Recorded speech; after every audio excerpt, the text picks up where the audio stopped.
I need someone who can really share what they're thinking and feeling and be with me. I need someone who can be compassionate and on my side. You are such a disappointment. Sound familiar?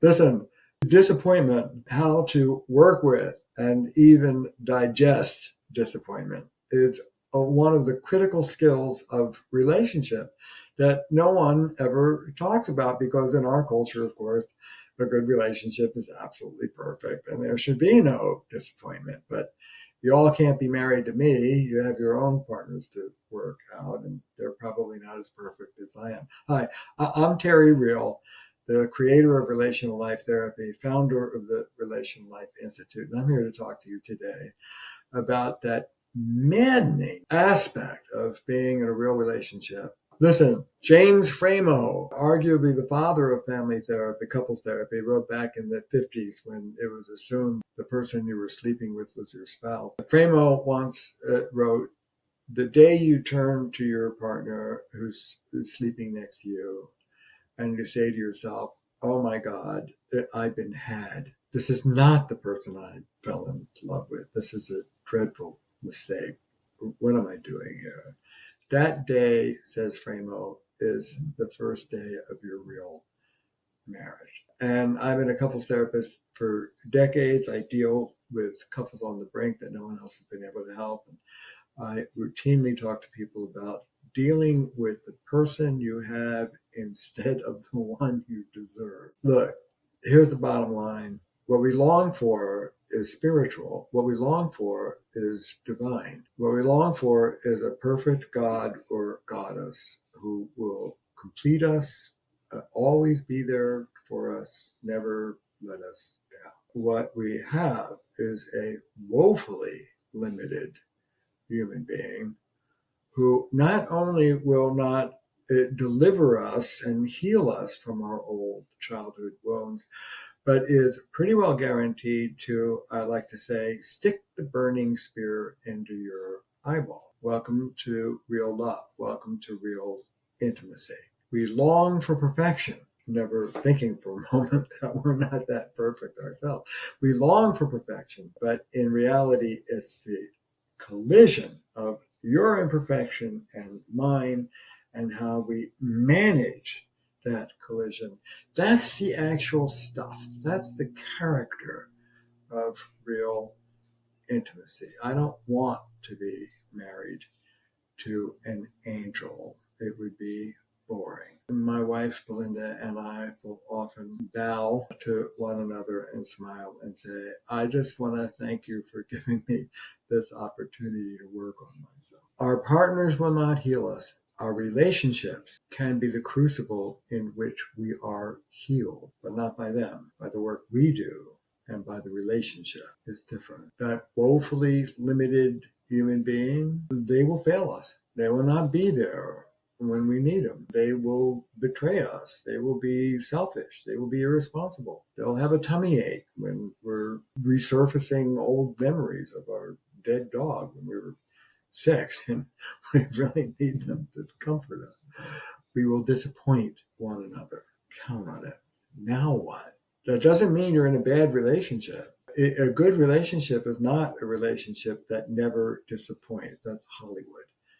A good relationship is a relationship that handles human disappointments well. I've been deeply influenced by 12 step. I live, my wife lives, my kids live, and my clients all live the serenity prayer.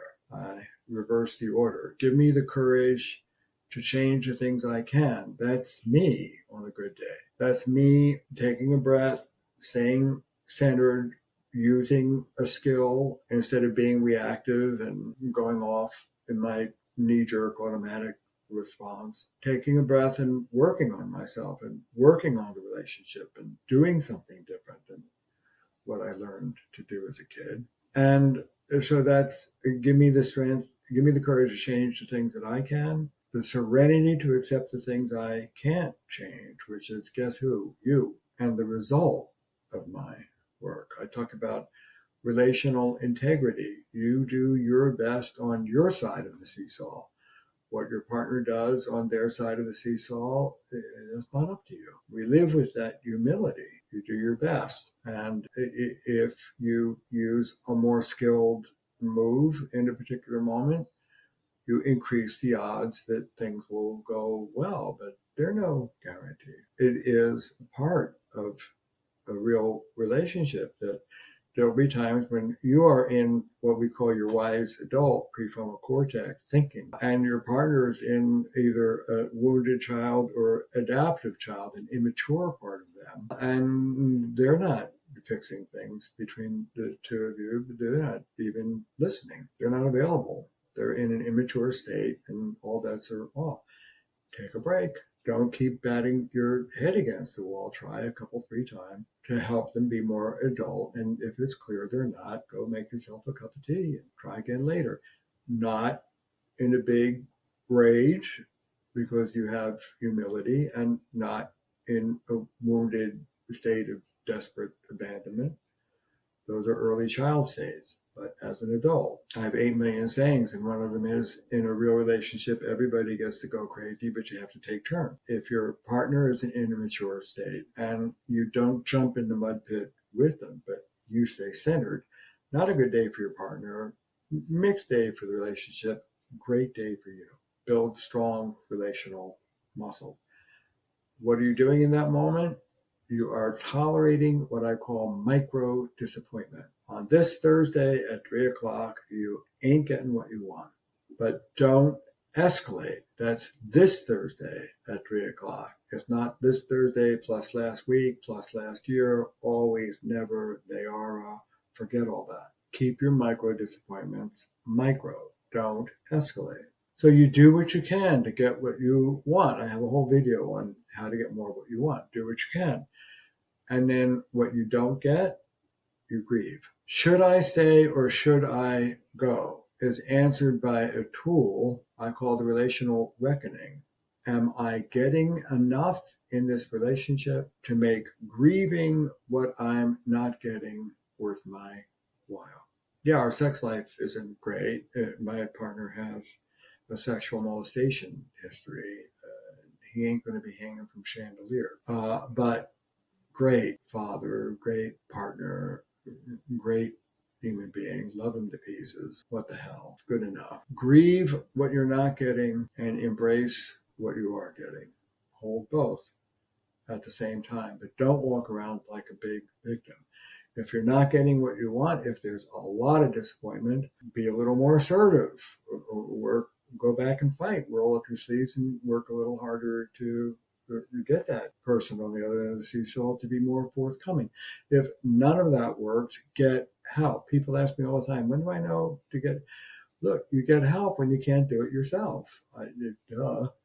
And that's true for a couple as well. Drag that person into couples therapy, and my preference would be a relational life therapist, because we will back you up in ways that most therapists won't. So get help. At the end of the day, if you've done everything you can and you've gone into therapy and gotten whatever help you can, and your partner is not budging on this, that, or the other thing, you have to ask yourself, I have to grieve it.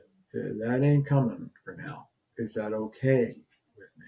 And if it's not okay, you're done. Get out. But if it is okay, painful, but okay, feel the pain, but don't live the pain. Feel the pain, but embrace all of the yeses that you're getting that have tipped the equation in favor of staying. I'm not getting this, but I am getting this, and this. What a wonderful gift this is. And by the way, when you're dealing with your partner's imperfections, you might remember your own. I love poetry. Here's Auden. I will love my crooked neighbor with my crooked heart.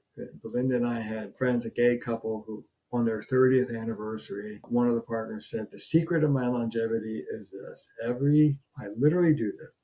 Every morning I toddle off to the bathroom, I splash water on my face, I look in the mirror and I say out loud, well, you're no prize either. Imperfect, So imperfect. Good enough? God bless. You're a gift. And I love you. Disappointment, part of being human. If you need more, go get it. If you can't, get help. At the end of the day, make a decision. Feel what you're not getting and embrace what you are getting with joy. This is Terry Real. If this is helpful, there are more videos. Hit the button below and subscribe to this YouTube. It's a great joy for me to be sharing this with you today. Be well.